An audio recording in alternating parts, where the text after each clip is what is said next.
Jangan lupa like, comment, subscribe, dan klik ikon lonceng untuk terus update video-video terbaru.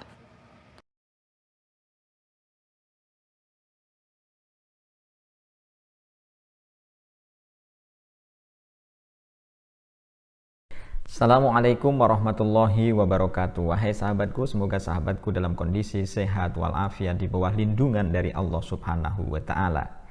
Mencela seseorang karena berbeda pemikiran, mencela seseorang apalagi orang itu sudah meninggal adalah sesuatu yang tidak baik, dan itu bukanlah bagian dari akhlak Islam.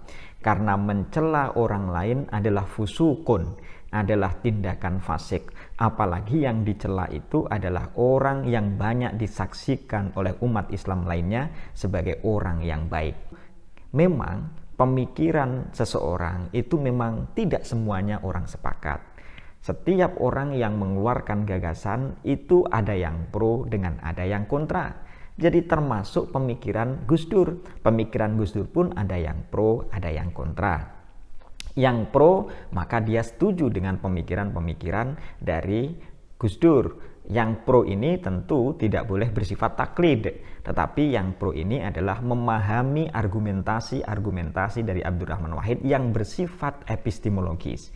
Epistemologis itu adalah memahami pemikiran seseorang, tetapi dia juga mengerti kenapa seseorang itu mengatakan demikian. Itulah yang disebut dengan alasan atau argumentasi epistemologis. Kalau misalnya dia berpendapat tentang fikih, tentang sebuah pendapat, pendapat itu dirujukkan kepada Al-Quran yang seperti apa, dirujukkan kepada Al-Hadis, As-Sunnah yang semacam apa. Sehingga seseorang tidak boleh taklid buta, tidak hanya kepada Gus Dur, tetapi kepada siapapun tokoh di Indonesia ini. Orang yang bergelar ustadz, orang yang bergelar kiai, orang yang bergelar syekh sekalipun, kalau misalnya ada pengikutnya yang mengikuti terhadap guru itu, maka yang baik adalah dia mengerti argumentasi dari sang guru itu supaya tidak taklid buta. Perpecahan itu muncul disebabkan karena orang taklid buta. Ketika saya misalnya mengupload tentang Ustadz Mahir At-Tuwailibi, lalu ada komentar-komentar yang menghina saya misalnya, kenapa demikian bisa muncul? Karena kecintaan dia kepada Ustadz Mahir At-Tuwailibi itu pun kadang cintanya adalah cinta buta. Jadi yang bagus dalam umat Islam itu adalah ketika dia mengikuti pendapat seseorang, maka pendapat itu harus didasarkan kepada argumentasi yang bersifat epistemologis. Dari mana dia menafsirkan semacam itu, apa argumentasinya, dan kenapa dia berpendapat semacam itu. Itulah pertanyaan-pertanyaan yang secara mudah, secara epistemologis itu. Maka termasuk Gus Dur. Gus Dur pun ada yang pro, ada yang kontra. Yang kontra ini macam-macam. Ada yang menuduhnya adalah liberal, ada yang menuduhnya dia adalah agen barat dan lain sebagainya. Padahal tuduhan-tuduhan itu kalau misalnya diteliti secara jeli itu masih bersifat penafsiran orang terhadap Gus Dur juga. Jadi tuduhan liberal, tuduhan yang lain-lain agen barat dan lain sebagainya, itu sebenarnya adalah tuduhan yang bersifat pemikiran dia yang tidak setuju terhadap Gus Dur. Padahal kalau dipikir bahwa tuduhan liberal itu misalnya, itu adalah tuduhan yang ambigu, tidak jelas juga. Kapan seseorang bisa dianggap liberal? Itu tidak jelas. Apa bedanya dengan kontekstual? Apa bedanya dengan maqasidi, mementingkan maqasidus syariah? Coba kita lihat misalnya Imam Abu Hanifah. Imam Abu Hanifah membolehkan orang untuk menjual belikan barang najis yang menurut Imam Syafi'i dan yang lainnya itu tidak boleh. Kenapa Imam Abu Hanifah membolehkan? Jawabannya adalah karena ada manfaat di dalamnya. Barang najis boleh dijual belikan kalau dia ada manfaatnya. Kenapa pula misalnya Imam Abu Hanifah berbeda dengan ulama yang lain mengatakan bahwa sholat kalau orang tidak bisa menggunakan bahasa Arab, tidak bisa berbahasa Arab, tidak bisa Al-Quran, tidak bisa berbahasa Arab, maka boleh menggunakan bahasa Persia. Kenapa demikian pendapat Imam Abu Hanifah keluar dari kebanyakan orang, kebanyakan para ulama? Apakah dia bisa dianggap liberal? Tentu Imam Abu Hanifah memiliki argumentasi di atasnya. Lalu kita menganggap Imam Abu Hanifah sebagai orang yang salah. Jangan juga wahai sahabatku. Karena ada cantolannya. Ketika misalnya Imam Qofal mengatakan fisabilillah dalam hal zakat, fisabilillah dimaknai ai fisabili kulil khair. Fisabilillah dimaknai ai fisabili kulil khair, yang bukan di peperangan. Karena itu orang-orang atau sesuatu yang digunakan untuk jalan Allah bisa menerima zakat. Tapi apakah Imam Qofal itu bagian dari liberal karena keluar dari konteks kebanyakan? Enggak juga. Atau misalnya Ibnu Abbas, ketika Ibnu Abbas lalu diikuti oleh Ibnu Hazm. Ibnu Abbas misalnya dijelaskan dalam kitab Al-Mughni misalnya bahwa orang kurban itu harus dari an'am, hewan ternak seperti kambing, sapi, unta dan lain sebagainya dari an'am. Tapi Ibnu Abbas mengatakan, ini diikuti oleh Ibnu Hazm, bahwa boleh untuk berkurban dengan hewan yang dimakan. Makanya kurban menggunakan ayam boleh bagi mereka yang tidak memiliki hewan ternak atau tidak bisa memiliki hewan ternak. Tapi mayoritas ulama mengatakan tidak boleh. Tapi Ibnu Abbas diikuti oleh Ibnu Hazm boleh.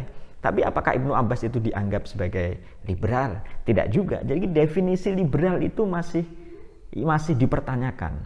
Dalam kaidah ilmu mantik, fal haddu bil jinsi wa faslin ulima wa rasmu bil jinsi wa khosotin ma'a. Jadi definisi itu harus muttorid, harus munakis. Sahabatku bisa belajar lagi apa itu muttorid, apa itu munakis, sehingga tidak gampang menuduh orang lain dengan tuduhan-tuduhan yang apalagi nanti dianggap sebagai pelaku bid'ah, dianggap kafir dan lain sebagainya. Jadi memang pemikiran itu ada yang pro, ada yang kontra. Pun demikian kalau misalnya kita kontra kepada seseorang, tidak cocoklah dengan Gus Dur misalnya, yo jangan menggunakan kalimat-kalimat yang kasar. Gunakanlah akhlak Islam. Ya ayyuhalladzina amanu la yaskhur qaumun min qaumin asa ayyakunu khairan minhum. Saya ulangi. Ya ayyuhalladzina amanu la yaskhur qaumun min qaumin asa ayyakunu khairan minhum. Ya hai orang-orang yang beriman, coba wahai orang-orang yang beriman, jangan menghina satu kaum kepada kaum yang lain, barangkali kaum yang kau hina itu lebih mulia dari orang yang menghina. Jadi jangan-jangan ketika kita menghina seseorang, justru orang yang kita hina itu lebih mulia dari kita. Itulah akhlak Islam. Akhlak Islam. Kemudian la tasubbul amwat fatu'dzul ahya. Jangan engkau menghina, merendahkan orang yang sudah mati, karena itu akan menyakiti orang yang hidup. Begitu hebat Islam mengajarkan ukhuwah Islamiyah. Begitu hebat umat Islam menjaga persatuan, menjaga perasaan umat Islam. Lalu orang mengatakan begini, loh dia kan keluar dari Islam. Loh yang mengatakan keluar dari Islam itu kan pendapatmu sendiri, pendapat golonganmu sendiri. Selama masih ada cantolan yang bisa dilabelkan kepada Islam, masa kita menuduhkan orang lain? Apalagi ada hadis Rasulullah Shallallahu Alaihi Wasallam, man qala la ilaha illallah kholison mukhlison dakhalal jannah. Masya Allah, wahai sahabatku, jadi jangan gampang menuduh orang lain, menghina orang lain dan lain sebagainya. Ini bagi orang yang menentang lagi. Bagi orang yang menentang, sudahkah dia paham terhadap pemikiran dari orang yang ditentang, termasuk Gus Dur? Ketika dia mengatakan Gus Dur salah misalnya, sudahkah dia memahami pemikiran tentang orang yang disalahkan itu? Kalau dia belum, sudah berapa banyak yang dia baca buku tentang Gus Dur misalnya? Sudah berapa banyak buku pemikiran-pemikiran tentang Gus Dur yang sudah dibaca sehingga dia bisa menyalahkan semaunya saja? Tidak saja orang awam yang menilainya, secara akademik pun salah begitu itu. Jadi kalau kita mau mengkritik Gus Dur, maka miliki banyak buku tentang Gus Dur, kemudian dipelajari bagaimana alasan epistemologisnya, sesuai nggak alasan itu berdasarkan kaidah-kaidah keilmuan. Kalau misalnya dia belum membaca, bagaimana bisa mengatakan pendapatnya itu keliru? Coba sahabatku, kalau misalnya bagi sahabatku yang memang ingin mengerti pemikiran Gus Dur dan bagaimana jawaban-jawaban Gus Dur, bisa misalnya membaca buku, misalnya seperti yang saya punya ini. Ini orang yang tidak pro di NU sendiri misalnya, ini seperti Gus Dur diadili kiai-kiai. Ini ada jawaban-jawaban Gus Dur terhadap bagaimana para kiai misalnya meminta klarifikasi dari Gus Dur, lalu Gus Dur menjawab. Jawabannya ada di sini. Kalau sahabatku misalnya tidak cocok dengan jawaban itu, tidak jadi masalah. Tapi gunakan akhlak. Al-akhlak fauqal ilmi. Akhlak itu di atas ilmu. Apa gunanya ilmu pengetahuan yang banyak, pengetahuan dia miliki banyak, tetapi kalau nggak ada akhlaknya, apa gunanya wahai sahabatku? Baca pula misalnya buku Islam Kosmopolitan, dibaca. Setelah dia baca di sini bagaimana pemikiran Abdurrahman Wahid tentang maqasidus syariah, bagaimana pemikiran Abdurrahman Wahid tentang kutipan-kutipan Abdurrahman Wahid misalnya dari kitab Al-Hikam. Lalu Anda misalnya mengatakan, Al-Hikam itu kan kitab tasawuf yang bid'ah. Kalau sudah Anda mengatakan demikian, berarti Anda membatasi ilmu. Lagi-lagi nggak ketemu, epistemologinya nggak ketemu, jalannya nggak ketemu. Itulah yang menyebabkan kenapa bisa berbeda. Ini kan tasawuf, nanti bid'ah. Ini berarti Anda beda perspektif. Kalau beda perspektif, berarti Anda harus memahami dan Anda harus memahaminya, serta Anda harus toleran karena perbedaan cara pandang, perbedaan sudut pandang. Islam itu luas, bro. Itu loh bahasanya, gampang kan? Nah, ini lagi ada buku Tabayun Gus Dur. Sahabatku bisa Tabayun Gus Dur ini. Buku Tabayun Gus Dur bisa dibaca. Ini penjelasan-penjelasan Abdurrahman Wahid atau Gus Dur ketika dia banyak ditentang oleh kebanyakan tentang pendapat-pendapatnya. Bisa dibaca juga. Ini ada juga paradigma multikultural Gus Dur, paradigma usul fikih, ini paradigma usul fikih multikultural Gus Dur, bisa dibaca. Ada yang setuju, ada yang tidak setuju. Kalau tidak setuju tidak jadi masalah. Banyak orang mengapresiasi pemikiran Gus Dur, orang lain saja banyak mengapresiasi. Kenapa ketika kita dengan umat Islam tidak mengapresiasi? Kalau sahabatku tidak setuju, tidak jadi masalah. Tapi gunakan akhlak itu saja. Karena tidak mungkin semua orang itu sependapat, tidak mungkin. Di dunia ini tidak ada yang sama persis, tidak ada. Karena itu perbedaan pendapat menjadi wajar. Tapi ketika berbeda pendapat, gunakan akhlak. Orang-orang ini damai bersama Gus Dur. Ada buku-buku yang menghargai terhadap pemikiran Gus Dur. Coba ada buku sejuta untuk Gus Dur, sejuta untuk doa untuk Gus Dur. Tidak hanya umat Islam yang mendoakan Gus Dur. Lalu Anda misalnya mengatakan, doanya orang kafir nggak diterima. Itu kan terminologi yang dibikin manusia. Tapi Allah punya hukum-hukum sendiri. Perspektifnya berbeda. Dalam kajian tasawuf nanti berbeda. Sama dengan Jalaluddin Ar-Rumi. Jalaluddin Ar-Rumi itu didoakan tidak hanya penganut Yahudi, Nasrani, orang Zoroaster pun juga mendoakan Jalaluddin Ar-Rumi.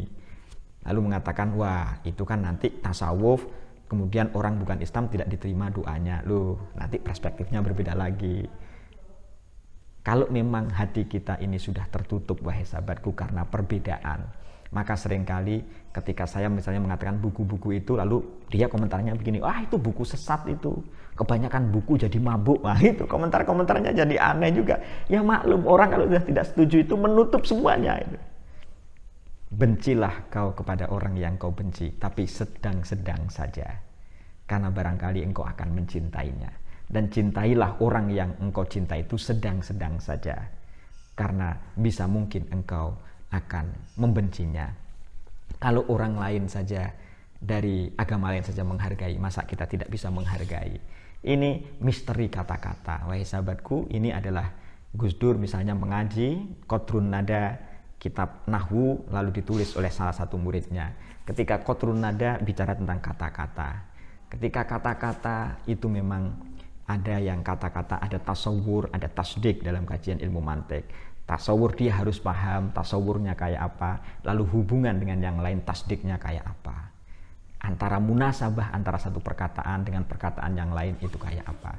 Karena itu pelajari tentang apa yang kita kritik, lalu berkritiklah dengan cara yang bagus, dengan cara yang akhlak, dengan cara begitu. Kita telah memupuk persaudaraan, yang persaudaraan itu sesama umat Islam sehingga tidak saling mencaci. Umat Islam menjadi damai, umat Islam menjadi contoh bagaimana dewasa dalam berbeda. Wahai sahabatku, akhlak lebih utama daripada ilmu. Semoga bermanfaat. Assalamualaikum warahmatullahi wabarakatuh.